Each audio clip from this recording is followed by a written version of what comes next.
Mananatili po ang full alert status sa Philippine National Police hanggat sa maiproklama na po ang lahat ng mga kandidato sa nakalipas na hatol ng bayan 2025.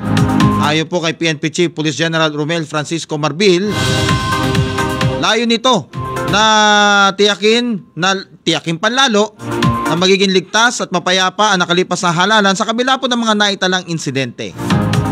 Kami naman dito sa Mark In Mark Out sa mga balita, mga kababayan, sumasaludo at nagpapasalamat sa lahat ng mga miyembro ng PNP, maging sa mga guro na nag-alay na kanilang sarili sa mga sundalo, at maging sa lahat to ng stakeholder na nagtulong-tulungan upang mapanatili pong mapayapa ang nakalipas na hatol ng bayan.